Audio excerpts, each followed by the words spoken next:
نحمده ونصلي ونسلم على رسوله الكريم أما بعد فأعوذ بالله من الشيطان الرجيم بسم الله الرحمن الرحيم قال الله تبارك وتعالى في القرآن المجيد والفرقان الحميد يريد الله أن يخفف عنكم وخلق الإنسان ضعيفا صدق اللہ مولانا العظیم وصدق رسولہ النبی الامین الکریم الصلاۃ والسلام علیک یا سیدی یا رسول اللہ وعلی آلک واصحابک یا سیدی یا حبیب اللہ۔ سامعین و ناظرین، حضرت مولانا جلال الدین رومی رحمۃ اللہ علیہ، جن کو مولانا روم کہتے ہیں، انہوں نے مثنوی شریف کے اندر ایک پورے بندہ مومن کو وہ مخاطب کر کے کہتے ہیں، اس کا عنوان انہوں نے قائم کیا ہے کہ انسان کو رحمت حق سے، اللہ تعالیٰ کی رحمت سے کبھی بھی نا امید نہیں ہونا چاہیے،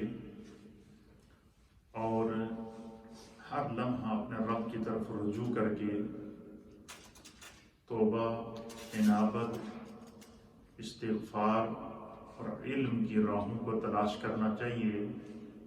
فرمایا جیسے ہی انسان علم کی راہوں کو تلاش کرتا ہے تو حضرت مولانا روم رحمۃ اللہ علیہ فرماتے ہیں کہ اندھیرا چاہے کتنا ہی گہرا کیوں نہ ہو، لیکن روشنی کی ایک کرن جو ہے اس کے سامنے وہ جو اندھیرا ہے وہ مات پڑ جاتا ہے۔ یعنی کتنا ہی گہرا اندھیرا کیوں نہ ہو، لیکن روشنی کی جو ایک کرن آئے اس کے سامنے وہ اندھیرا ہار مان جاتا ہے، وہ اب سلینڈر کر دیتا ہے، اور روشنی کی اس کرن کی وجہ سے اس کا اندھیرا دور ہو جاتا ہے۔ یہ مثال دینے کے بعد آپ فرماتے ہیں کہ دیکھیں، انسان کی زندگی میں بہت طرح کے اندھیرے ہیں، اور قرآن حکیم فرقان مجید میں اندھیرے کو ظلمت کہا گیا ہے، اور وہ اندھیرا گناہوں کا اندھیرا ہے، وہ اندھیرا بے عملی کا اندھیرا ہے، وہ اندھیرا اللہ کے نافرمانی کرنے کے بعد جو انسان کے اوپر غفلت کے پردے چھا جاتے ہیں اس کا اندھیرا ہے۔ تو آپ فرماتے ہیں کہ جہالت کا اندھیرا ہے، فرماتے ہیں کہ جہاں جہالت کا اندھیرا ہو وہاں اگر علم کی ایک کرن سامنے آ جائے تو وہ جہالت کے اندھیرے کو مٹا دیتی ہے اور انسان کا بخت بیدار ہو جاتا ہے۔ پھر فرماتے ہیں کہ انسان کی زندگی میں اگر گناہوں کا اندھیرا آ جائے، اس کی ایک مثال آپ حدیث پاک سے دیتے ہیں کہ نبی اکرم صلی اللہ تعالیٰ علیہ وآلہ وسلم نے فرمایا کہ جب بندہ گناہ کرتا ہے تو اس کے دل پر ایک سیاہ داغ پڑ جاتا ہے، اور اگر وہ اس گناہ سے فوراً توبہ کر لے تو اللہ کے حبیب فرماتے ہیں کہ وہ گناہ اس طرح واش ہو جاتا ہے، مٹ جاتا ہے، جس طرح بندہ کپڑا دھوتا ہے۔ وہ گناہ توبہ کی وجہ سے، توبہ کے کیمیکل سے، توبہ کی جو لانڈری ہے انسان کے اندر، اس کے ساتھ جو ہے وہ کیا ہوتا ہے، وہ اندھیرا جو ہے وہ چھٹ جاتا ہے، اور انسان کو اللہ ہدایت کی توفیق عطا فرماتا ہے۔ لیکن اگر انسان گناہوں پر مصر رہے، گناہوں پر اصرار کرتا رہے، اور بار بار اس سے گناہ سرزد ہوتے رہیں، تو اللہ کے حبیب نے فرمایا کہ پھر اس کے دل پہ پڑا ہوا وہ جو نشان ہے وہ بڑھنا شروع ہو جاتا ہے، بڑھنا شروع ہو جاتا ہے، بڑھنا شروع ہو جاتا ہے، اور پھر ایک وقت آتا ہے کہ اس کا دل سیاہ ہو جاتا ہے۔ اس کا معنی کیا ہے کہ اس کا دل گناہوں کے اندھیرے کے اندر بالکل ڈوب جاتا ہے، ظلمت کے اندر ڈوب جاتا ہے۔ لیکن وہ جب اللہ اسے توبہ کی توفیق دیتا ہے، توبۃ نصوحہ کرتا ہے، تو وہ اندھیرا پھر چھٹنا شروع ہو جاتا ہے۔ پھر نور آ جاتا ہے، اور جہاں نور آ جائے وہاں ظلمت نہیں رہتی۔ اسی طریقے سے ہم جس دین کے پیروکار ہیں، یہ دین رحمت ہے، اسلام دین رحمت ہے، اور اسلام کے اندر اللہ تعالیٰ نے جو ہمیں اور اللہ کے رسول نے ہمیں جو احکام دین دیے ہیں، وہ یہ نہیں کہ انسان پر دین کو اور احکام کو مسلط کر دیا گیا ہے کہ بھائی تم زبردستی یہ کام کرو، ایسا نہیں ہے، بلکہ کیا ہے کہ احکام کا جو نفاذ اللہ تعالیٰ نے کیا ہے اس میں انسان کی وسعت، اس کی طاقت، اس کی استطاعت کا خیال رکھا گیا ہے۔ جیسے قرآن حکیم فرقان مجید میں سورہ بقرہ کی آخری آیت ہے، جس میں اللہ فرماتا ہے لا یکلف اللہ نفسا الا وسعها، کہ اللہ تعالیٰ کسی بھی جان کو اس کی طاقت سے زیادہ مکلف نہیں کرتا، یعنی جتنی انسان کے اندر برداشت کی طاقت ہوتی ہے اتنی ہی جو ہے وہ اللہ تعالیٰ اس سے زیادہ اللہ تعالیٰ اس پر بوجھ نہیں ڈالتا۔ اور اسی آیت کے آخر میں یہ دعا بھی سکھا دی کہ اپنے رب سے جب دعا کرو تو کس طرح کیا کرو، ربنا ولا تحملنا ما لا طاقت لنا به واعف عنا واغفر لنا وارحمنا انت مولانا فانصرنا علی القوم الکافرین، کہ اے اللہ مجھ پر ایسا بوجھ نہ ڈالنا، ولا تحملنا ما لا طاقت لنا، کہ جس بوجھ کو اٹھانے کی مجھ میں طاقت نہ ہو۔ اور اسی آیت کے شروع میں اللہ فرماتا ہے لا یکلف اللہ نفسا الا وسعها، اللہ تعالیٰ کسی جان کو اس کی وسعت سے زیادہ تکلیف نہیں دیتا۔ اس لیے جو اللہ تعالیٰ نے ہمیں جتنی اللہ نے ہمیں استطاعت دی ہے، جتنی طاقت دی ہے، اس کے مطابق ہمیں گناہوں کی وادی کو چھوڑ کر، معصیت کی وادی کو چھوڑ کر، نافرمانی کے احکام کو چھوڑ کر، یہ سارے اندھیرے ہیں، گناہ ایک اندھیرا ہے، اور نیکی کی ایک کرن آ جائے تو وہ چھٹ جاتا ہے۔ نافرمانی ایک اندھیرا ہے، فرما برداری کی ایک کرن آ جائے تو چھٹ جاتا ہے۔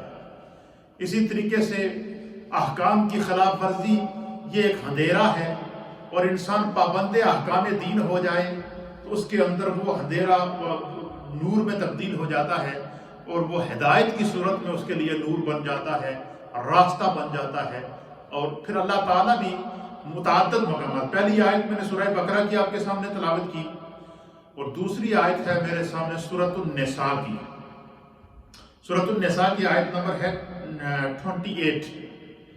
اس میں اللہ تعالیٰ فرماتا ہے یرید اللہ ان یخفف عنکم، فرمایا کہ اللہ تم سے مشکل احکام کا بوجھ ہلکا کرنا چاہتا ہے۔ سبحان اللہ، کیونکہ اللہ رحمان ہے، اللہ رحیم ہے، اللہ کریم ہے، اللہ ستار ہے، اللہ غفار ہے، اللہ کریم ہے۔ اللہ رب العالمین اپنی مخلوق سے 70 ماؤں کی مامتا سے زیادہ پیار کرتا ہے۔ بندے کا جب آنسو گرتا ہے اس کی طرف رجوع کر کے، تو اللہ کے حبیب نے فرمایا کہ انسان کا آنسو، آنکھ سے گرنے والا آنسو زمین پر گرنے سے پہلے اللہ کی بارگاہ میں مقبول ہو جاتا ہے، اور فرشتے اس کو اپنے پروں پر اٹھا کر محفوظ کر کے جنت تک پہنچا دیتے ہیں۔ اور جب اس کی حساب و کتاب کی گھڑی آتی ہے تو اس کا گرا ہوا وہ آنسو، اس کا وہ آنسو جس نے گناہ کے اندھیرے کو بہا دیا تھا، اس کا وہ آنسو جس نے معصیت کے جذبے کو جو ہے وہ نیکی میں تبدیل کر دیا تھا، اس کا وہ آنسو جس نے نافرمانی کے راستے کو ہدایت کے راستے میں تبدیل کر دیا تھا، اس کا وہ آنسو جس نے انسان کے ظاہر اور باطن کو بدل کر کے رکھ دیا تھا۔ فرمایا قیامت کے دن انسان کے سامنے اور فرشتہ اس آنسو کو نور کی صورت میں اس کے سامنے جہنم کی آگ پر پھینکے گا، اور اس کے حصے کی جو جہنم کی آگ ہوگی اس کا وہ آنسو اس کو بجھا دے گا۔ یعنی یہ جو مولانا روم رحمۃ اللہ علیہ نے فرمایا، اور اس کے اوپر حضور شیخ العالم حضرت خواجہ پیر علاء الدین صدیقی رحمۃ اللہ علیہ میرے پیر و مرشد، جن کے ایصال ثواب کے لیے آج کی یہ خوبصورت مجلس سجی ہے، آپ اس کا پورا نتیجہ بیان کر کے یہ کہتے ہیں، آپ کہتے ہیں کہ اندھیرا کتنا بھی گہرا کیوں نہ ہو، روشنی کی ایک کرن کے سامنے ہار جاتا ہے۔ اور پھر فرماتے ہیں چراغ علم جلاؤ، بڑا اندھیرا ہے۔ ساتھ میں یہ فرماتے ہیں کہ چراغ علم جلاؤ، بڑا اندھیرا ہے کہ جہاں علم آ جاتا ہے وہاں جہالت کا اندھیرا ختم ہو جاتا ہے، جہاں گناہ آ جاتا ہے وہاں نیکی کے ساتھ جو ہے وہ نیکی کے نور کے ساتھ جو ہے وہ گناہ مٹ جاتا ہے۔ تو فرمایا کہ اللہ تعالیٰ انسان کو، اللہ کیا چاہتا ہے؟ اللہ فرماتا ہے یرید اللہ تم سے ان یخفف عنکم، اللہ تم سے احکام کا بوجھ ہلکا کرنا چاہتا ہے۔ کیوں ہلکا کرنا چاہتا ہے؟ وَخُلِقَ الْإِنسان وَخُلِقَ الْإِنسَانُ ضَعِيفًا، اور اس اللہ نے انسان کو کمزور پیدا کیا ہے۔ انسان فطری طور پر کمزور ہے، لیکن ذرا سی چوٹ لگتی ہے تو ہم گر جاتے ہیں، ذرا سا درد ہوتا ہے تو پورا جسم بے چین ہو جاتا ہے، ذرا سی تکلیف ہوتی ہے تو ہم بخار یا کسی قسم کی تکلیف ہو جائے تو ہم بالکل بستر کے اوپر پڑ جاتے ہیں، اسی کی رحمت کا سہارا ہوتا ہے۔ لیکن وہ اتنا کریم ہے، فرماتا ہے لا یکلف اللہ نفسا الا وسعها۔ اسی طریقے سے اللہ تعالیٰ نے جو دین کے احکام ہمیں دیے ہیں، ان احکام کے اندر اللہ تعالیٰ نے بڑی آسانی رکھی ہے، لیکن انسان چونکہ سمجھتا نہیں ہے اس چیز کو، تو اس لیے علماء اور محدثین نے لکھا ہے کہ انسان کو چاہیے کہ وہ جو اللہ نے اس کے ذمہ فرائض لگائے ہیں، اللہ نے اس کے ذمہ جو واجبات لگائے ہیں، اللہ نے اس کے ذمہ جو حقوق لگائے ہیں، اللہ نے اس کے ذمہ جو ذمہ داریاں لگائی ہیں، وہ اس کو اللہ کی طرف سے ایک ڈیوٹی سمجھ کر، ذمہ داری سمجھ کر ادا کرتا رہے، فرمایا خدا اس کے راستے سے مشکلوں کو آسان کر دے گا۔ کیوں؟ اللہ انسان کو مشکل میں نہیں ڈالنا چاہتا، اس کے لیے آسانی چاہتا ہے۔ وہ رب رحمان ہے، رحیم ہے، کریم ہے۔ اس کے اوپر میں آپ کے سامنے چند احادیث پیش کروں گا جس سے آپ کو پتہ چلے گا کہ اللہ کتنا مہربان ہے، اور اللہ تعالیٰ انسان کو کس طرح آسانیاں عطا کرتا ہے، کس طرح احکام کے اندر تخفیف دیتا ہے، کس طرح وہ قادر مطلق جو ہے چاہتا ہے کہ انسان کی بخشش ہو جائے۔ اسی طریقے سے سورہ آل عمران کی آیت نمبر 6 ہے، اس میں اللہ تعالیٰ فرماتا ہے کہ اے ایمان والو، یا ایھا الذین آمنوا اذا قمتم الی الصلاۃ فاغسلوا وجوہکم۔ اللہ فرماتا ہے کہ اے ایمان والو، جب تم نماز کا ارادہ کرو تو کیا کرو؟ اپنے چہروں کو دھو، وَأَيْدِيَكُمْ إِلَى الْمَرَافِقِ، اور اپنے ہاتھوں کو کونیوں سمیت دھو، وَامْسَحُوا بِرُؤُوسِكُمْ وَأَرْجُلَكُمْ إِلَى الْكَعْبَيْنِ، اپنے سروں کا مسح کرو اور اپنے پاؤں کو دھو۔ یہ کیا ہے؟ عبادت کرنے سے پہلے اللہ تعالیٰ پاکیزگی، طہارت اور وضو کا حکم دیتا ہے، اور اسی طریقے سے اگر انسان پر غسل فرض ہو تو غسل فرض اس کو ادا کرنے کا حکم اسی آیت کے اندر دیتا ہے۔ اب یہ دیکھیں اس میں کیا بتایا کہ نماز اس وقت تک قبول نہیں ہوگی جب تک تم وضو نہ کرو۔ نماز کے لیے وضو کو شرط قرار دے دیا۔ اچھا، لیکن اب دیکھیں نماز ہم پر دن میں 5 مرتبہ فرض ہے، لیکن اس کے لیے باوضو ہونا ضروری ہے، بے وضو نماز نہیں ہوگی۔ لیکن اب دیکھیں اللہ تعالیٰ انسان کو کے پر کتنا مہربان ہے۔ اسی آیت کے اندر آگے جا کر اللہ تعالیٰ فرماتا ہے کہ اگر تم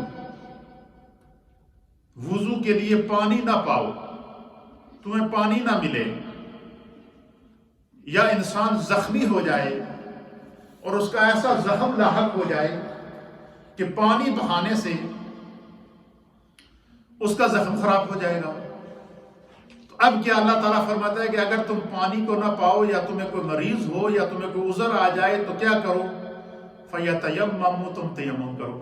اب دیکھیں یہاں اللہ تعالیٰ نے کتنی احکام کے اندر کتنی آسانی رکھی ہے کہ اگر پانی نہ ملے تو اس کی جگہ تیمم کر لو اور نماز ادا کر لو۔ جس طرح پانی سے تم پاک ہو جاؤ گے، خدا تمہاری نیت کے مطابق تیمم سے تمہیں پاک کر دے گا۔ اب یہ دیکھیں کہ اللہ تعالیٰ کیا کہتا ہے؟ یرید اللہ تعالیٰ تمہارے لیے احکام میں آسانی چاہتا ہے۔ اللہ تعالیٰ انسان کے احکام کے اندر آسانی چاہتا ہے۔ پھر کیا فرمایا؟ پھر اسی طریقے سے انسان نماز پڑھتا ہے تو فرمایا کہ اگر انسان بیمار ہو گیا تو وہ کھڑا ہو کر نماز نہیں پڑھ سکتا تو فرمایا بیٹھ کر پڑھ لے۔ یہ آسانی عطا فرما دی، یہ مہربانی کر دی انسان کے اوپر۔ وہ یہ پابندی نہ لگاتا کہ اس کے علاوہ نماز تو انسان کو کتنی تکلیف اٹھانی پڑی۔ کیوں؟ لا یکلف اللہ نفسا الا وسعها۔ وہ اتنا مہربان ہے، اتنا کریم ہے کہ انسان کی کسی جان کو اس کی وسعت سے زیادہ تکلیف نہیں دیتا۔ پھر اسی طریقے سے دیکھیں کہ فرمایا کہ اگر بیٹھ کر بھی نماز نہیں پڑھ سکتا تو فرمایا اشارے سے پڑھ لے، لیٹ کر پڑھ لے، فرمایا پھر بھی تمہاری نماز ہو جائے گی۔ اس طریقے سے مختلف جو احکام ہیں ان کے اندر آسانی۔ اب آگے دیکھیے اللہ تعالیٰ کتنا مہربان ہے۔ اب فرمایا کہ آگے جا کر فرمایا دوسرے مقام کے اوپر کہ جب تم جو ہے وہ سفر کا ارادہ کرو تو کیا کرو؟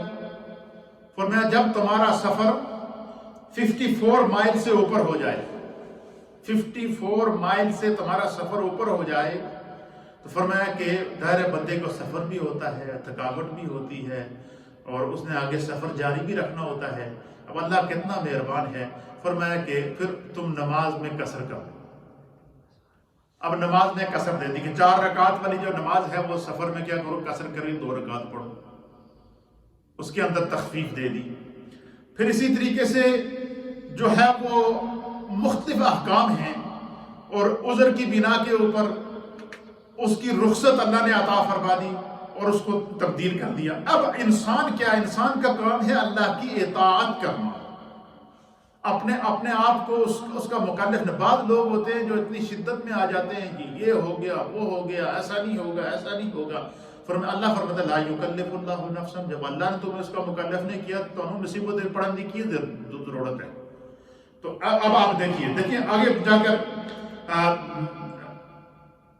فرماتے ہیں سورہ بقرہ، سورہ مائدہ کی آیت نمبر 6 کا مفہوم کیا ہے کہ اسلام دین فطرت ہے، سلامتی اور خیر خواہی کا دین ہے۔ اللہ تعالیٰ اس کی تشریح کے اندر، اس آیت کی تفسیر کے اندر میرے استاد محترم مفتی اعظم پاکستان حضرت علامہ مفتی منیب الرحمان صاحب دامت برکاتہم العالیہ نے اس کے اوپر تبصرہ فرمایا، وہ بہت ہی ایمان افروز ہے کہ یعنی وضو نہ پانی نہ ملے تو تیمم کر لو۔ اسی طریقے سفر کے اندر جو نمازیں قصر ہیں وہ قصر کرنے کا حکم ہے، ہمیں اس پر عمل کرنا، شریعت کے احکام کو ماننا ضروری ہے۔ مثلا ایک بندہ کہے کہ میرے پاس ٹائم بھی موجود ہے، سب کچھ موجود ہے، تو میں جو ہے وہ میں قصر نہیں کرتا ہوں، میں پوری نماز پڑھوں گا، تو فرمایا پڑھے گا تو نماز، لیکن وہ گناہگار ہوگا، وہ نماز اس کی قبول نہیں ہوگی۔ کیوں؟ کہ اس نے اللہ کے حکم کی خلاف ورزی کی ہے۔ کیوں؟ اطیعوا اللہ و اطیعوا الرسول، اللہ کی اطاعت کرو اور اس کے رسول کی اطاعت کرو۔ وَمَن يُطِعِ الرَّسُولَ فَقَدْ أَطَاعَ اللَّهَ، اور جس نے میرے رسول کی اطاعت کی اس نے خدا کی اطاعت کر دی۔ یہ اللہ تعالیٰ کی مہربانیاں ہیں انسانوں کے اوپر۔ اتنی مہربانیاں ہونے کے باوجود پھر بھی ہم کیا کرتے ہیں؟ احکام کے اندر سستیاں کرتے ہیں۔ آگے سنیے، آپ اس آیت کو، آیت نمبر 6 کو، سورۃ المائدہ کی آیت نمبر 6 جہاں پر وضو اور تیمم کا حکم دیا ہے، اس پر تبصرہ کرتے ہوئے میرے استاد محترم، اس سے پہلے آپ نے 2 آیتوں کا اور حوالہ دیا کہ سورہ النساء کی آیت نمبر 101 کے اندر بھی اللہ تعالیٰ فرماتا ہے کہ جب تم زمین پر سفر کرو اور تم پر کوئی حرج نہیں تو تم نمازوں کو قصر کیا کرو۔ یہ یہاں اگر آپ سے کوئی پوچھے کہ جو سفر کے اندر نماز قصر کرنے کا حکم قرآن پاک میں اللہ نے کہاں دیا ہے، یہ بات نوٹ کر لیں کہ سورۃ النساء ہے اور آیت نمبر ہے اس کی 101۔ سورہ نساء کی آیت نمبر 101 کے اندر اللہ تعالیٰ نے سفر میں نماز کو قصر کرنے کا حکم دیا ہے۔ اسی طرح نبی پاک صلی اللہ علیہ وسلم نے جو ہے وہ اس کی تشریح فرمائی ہے۔ حضور نبی علیہ السلام نے فرمایا کہ اللہ کی طرف سے تمہارے لیے ایک صدقہ ہے، سو اس صدقہ کو قبول کرو۔ اللہ اکبر! اس کا کیا معنی ہے کہ یہ جو اللہ نے فرمایا نا کہ جب تم سفر میں جاؤ تو سفر میں کیا کر لیا کرو؟ نماز کیا کرو؟ قصر کر لیا کرو۔ کیوں؟ اللہ رحمان ہے، رحیم ہے، آسانی کر رہا ہے کہ میرا بندہ سفر بھی کر رہا ہے، تھکا ہوا بھی، حتیٰ کہ یہاں تک بتا دیا کہ جب تم مسافر ہو تو اگر رمضان کا مہینہ ہے تو روزہ بھی نہ رکھو، بعد میں اس کی قضا کر لو، یہ بھی سہولت دے دی۔ اچھا، اب یہ رمضان سفر کی حالت میں اگر روزہ چھوڑو گے تو تمہیں اختیار دے دیا گیا بعد میں قضا کر لینا، اور سفر کی حالت میں نماز کو قصر کرنے کا حکم ارشاد فرمایا۔ یہ سارے احکام بیان کرنے کے بعد نبی رحمت صلی اللہ تعالیٰ علیہ وسلم اپنی امت کو کیا خوشخبری سنا رہے ہیں؟ حضور نبی علیہ السلام نے فرمایا کہ نماز میں قصر کرنا، سفر کی حالت میں نماز میں قصر کرنا، یہ اللہ کی طرف سے جو ہے وہ یہ اللہ تعالیٰ کی طرف سے تمہارے لیے صدقہ ہے۔ سبحان اللہ و بحمدہ۔ ناظرین، سامعین جو اس وقت ریڈیو کے ذریعے میری مائیں بہنیں بزرگ مجھے سن رہے ہیں، وہ اس بات پر غور کریں، اور جو ناظرین اس وقت مجھے دیکھ رہے ہیں سوشل میڈیا پر، یوٹیوب کے اوپر اور فیس بک کے اوپر مجھے دیکھ رہے ہیں، آپ اس پر غور کریں کہ حضور نے، اللہ نے فرمایا کہ تم سفر میں نماز کو قصر کرو۔ اسی طریقے سے عذر کی بنا کے اوپر فرمایا کہ اگر تمہیں پانی نہ ملے تو تم کیا کر لو، اس کی جگہ تیمم کر لو۔ پانی نہ ملے تو تیمم کر لو، اور وضو کی جگہ تیمم کر لو۔ اور اسی طریقے سے جو ہے وہ سفر میں 4 رکعت والی نماز کو 2 رکعت پڑھ کے قصر کر لو۔ اور یہ اتنی سہولتیں جب اللہ نے عطا فرما دی تو میرے آقا فرماتے ہیں کہ یہ تمہارے رب نے تمہاری طرف سے صدقہ ادا کیا ہے۔ مجھے بتائیں وہ انسان کتنا خوش قسمت ہوگا جس کا صدقہ اللہ خود ادا کرے، کتنا بڑا صدقہ۔ اسی لیے حضور نبی علیہ السلام نے فرمایا کہ الصدقۃ رد البلاء، کہ صدقے کیا کرو، صدقوں سے مصیبتیں ٹلتی ہیں، صدقہ دیا کرو، صدقوں سے جو ہے مصائب اور مصیبتیں اور مشکلات دور ہوتی ہیں۔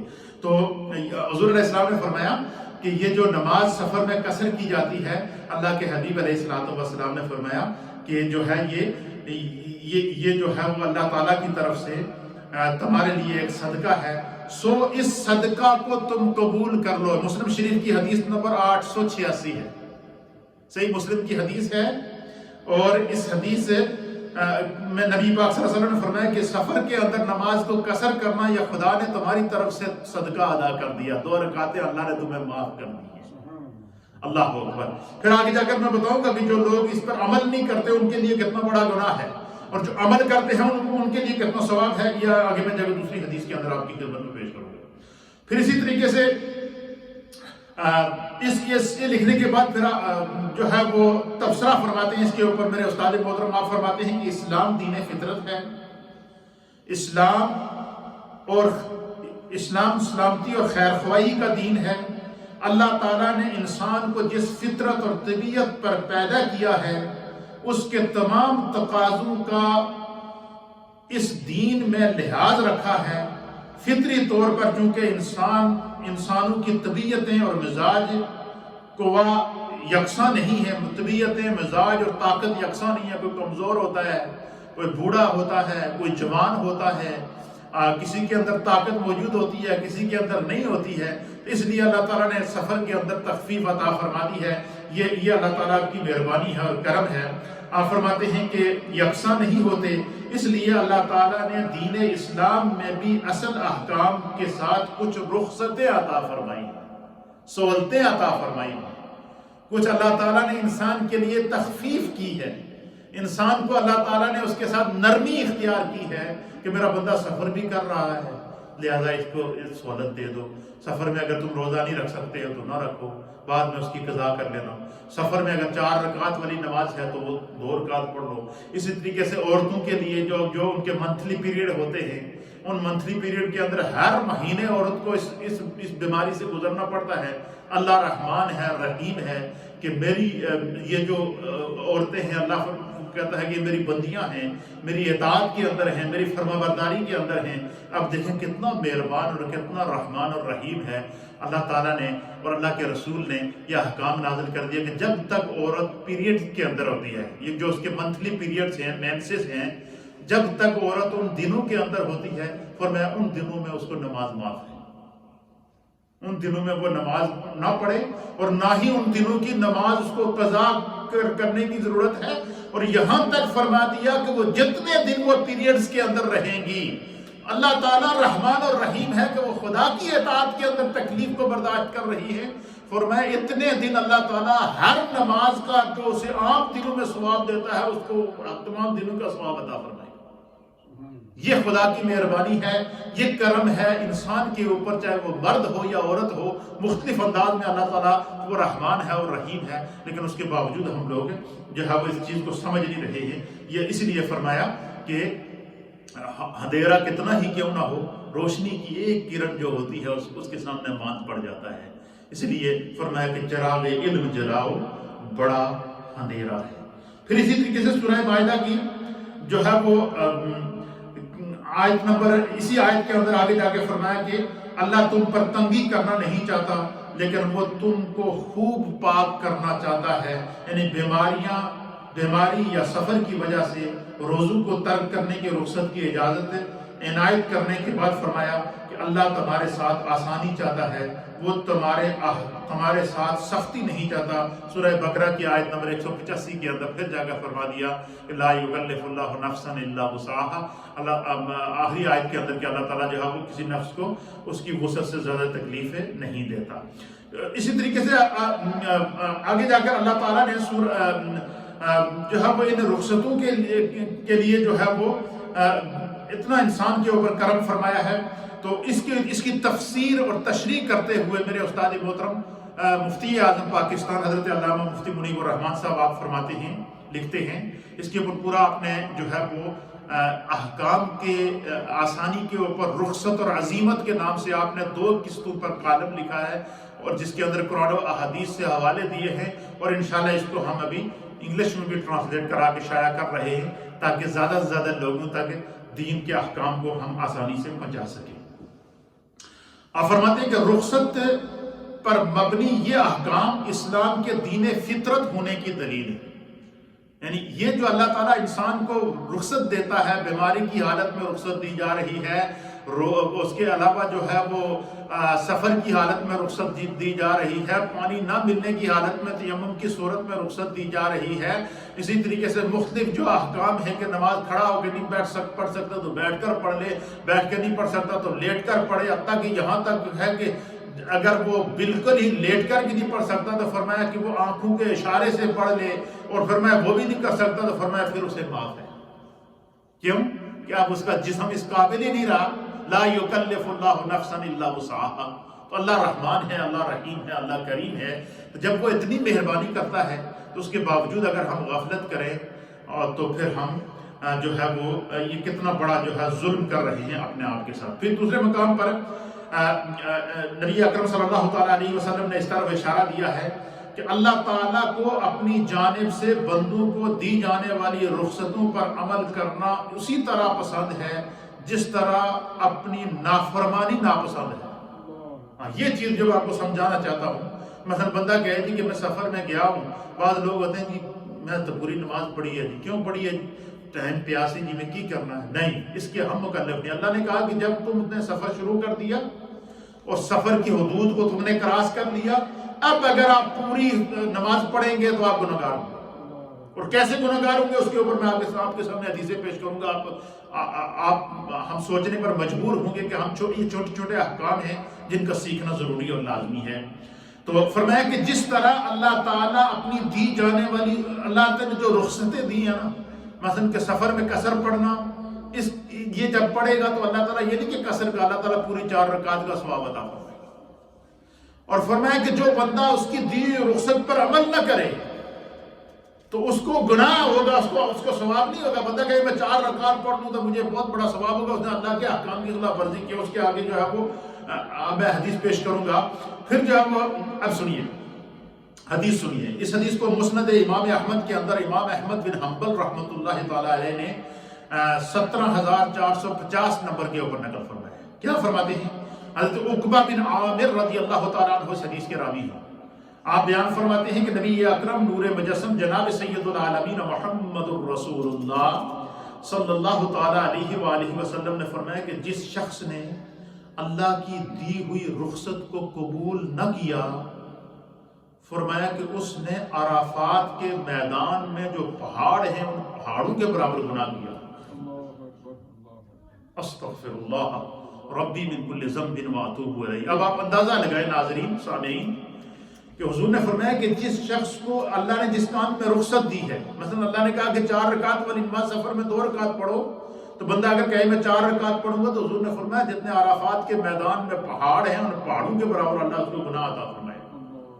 اور پھر فرمایا کہ جس دوسری حدیث کے اندر حضور اللہ نبی علیہ السلام نے فرمایا کہ جس شخص نے اللہ کی دی ہوئی رخصت پر عمل کیا، یعنی سفر میں قصر کو قصر سے پڑھا، اسی طریقے سے پانی نہ ملا تو اس نے تیمم کر لیا، تو فرمایا جو اس کو عبادت کا ثواب ہے وہ تو ملے گا ہی ملے گا، لیکن فرمایا کہ اللہ کے حکم پر عمل کرنے کا جو اس کو اجر و ثواب ملے گا، حضور نے فرمایا کہ عرفات کے میدان میں جتنے پہاڑ ہیں ان پہاڑوں کے برابر اللہ رخصت پر عمل کرنے والے کو ثواب عطا فرمائے گا۔ اب مجھے بتائیں کہ اگر بندہ، یعنی اللہ نے کہا کہ تم سفر میں قصر پڑھو، اور بندہ کہے میں پوری نماز پڑھ رہا ہوں، تو یہ نیکی نہیں کما رہا، وہ عرفات کے میدان کے پہاڑوں کے برابر گناہ اپنے سر پر، اپنے اس کا بوجھ اٹھا رہا ہے۔ اور فرمایا اللہ کی طرف سے دی گئی رخصت پر جو بندہ عمل کرتا ہے، تو اللہ کے حبیب والا نبی علیہ السلام نے فرمایا کہ وہ عرفات کے میدان کے اندر موجود جو پہاڑ ہیں اس کے مطابق اللہ اس کو نیکیاں بھی عطا فرماتا ہے۔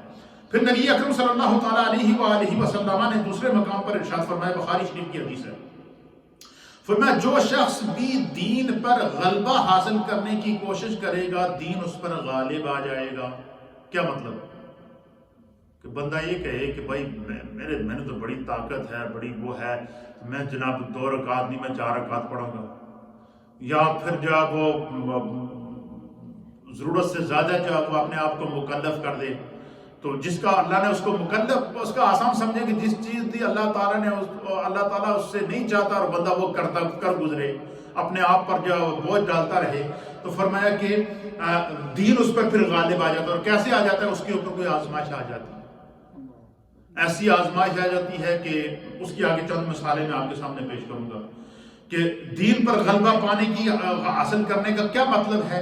اس کے اوپر مفتی اعظم پاکستان لکھتے ہیں کہ دین پر غلبہ حاصل کرنے کا مطلب یہ ہے کہ ہر موقع پر عزیمت، یعنی دین کے احکام، دین کے اصل حکم کو اختیار کرنے پر اصرار کیا جائے، اور اس معاملے میں دین کی عطا کردہ رخصت پر عمل نہ کیا جائے۔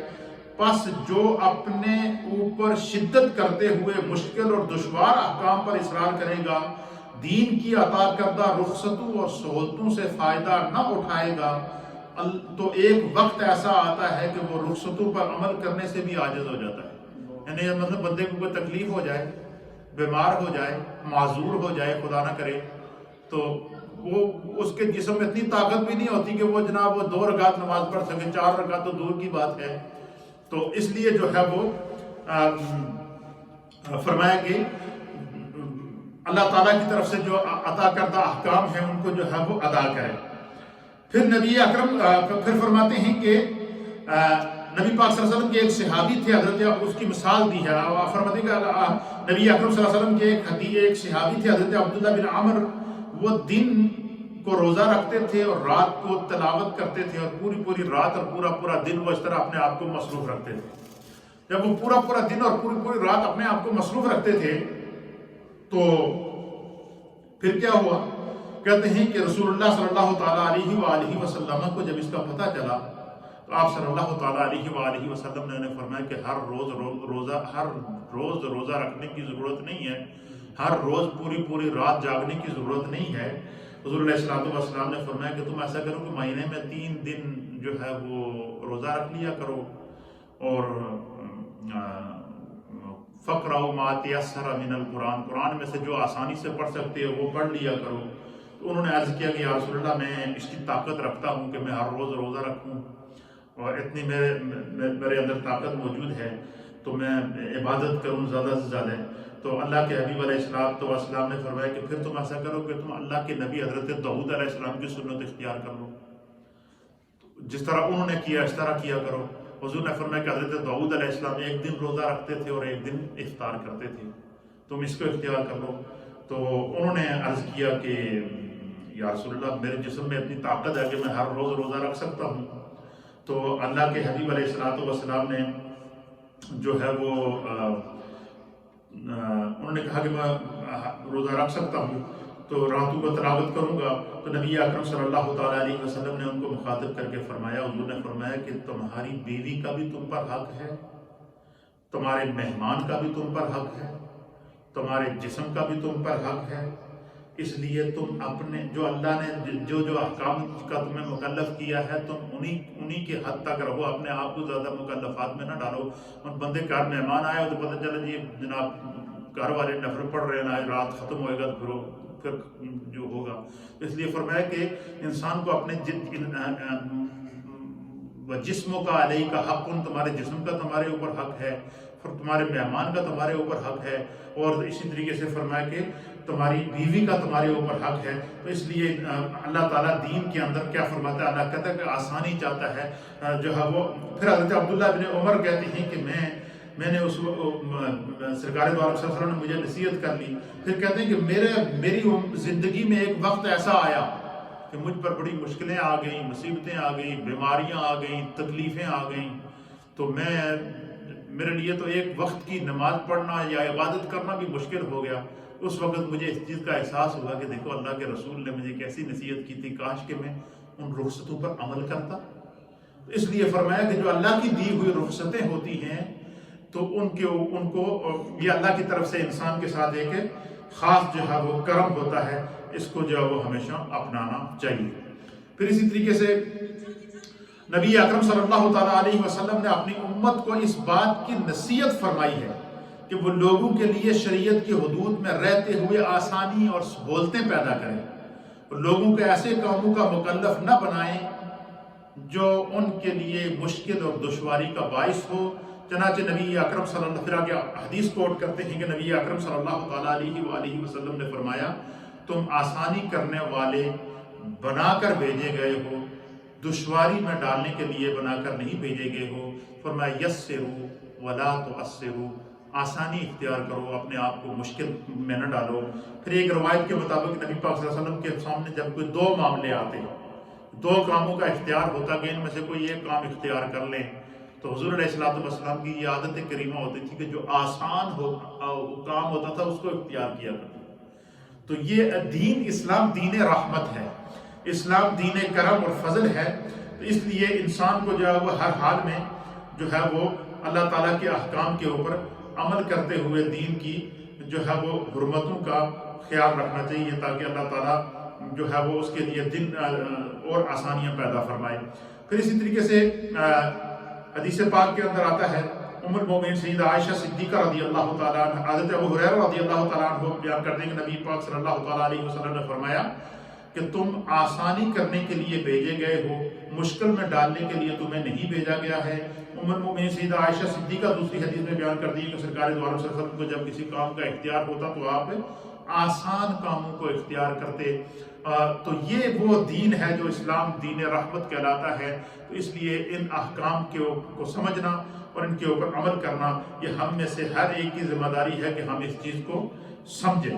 پھر اسی طریقے سے قرآن حکیم فرقان مجید نے متعدد مقامات کے اوپر انسان کو اپنے رب کی طرف رجوع کر کے، تو یہ ساری روایات کو بیان کرنے کے بعد اس کا جو نتیجہ نکالا ہے وہ یہی نکالا ہے کہ انسان کو ہمیشہ اعتدال کے اندر رہنا چاہیے، اپنے اوپر سختی نہ کرنی چاہیے، جو اللہ کے احکام ہیں ان پر عمل کرنا چاہیے، اور جب گناہ ہو جائے تو نیکی فوراً کریں، گناہ کا کفارہ نیکی ہے۔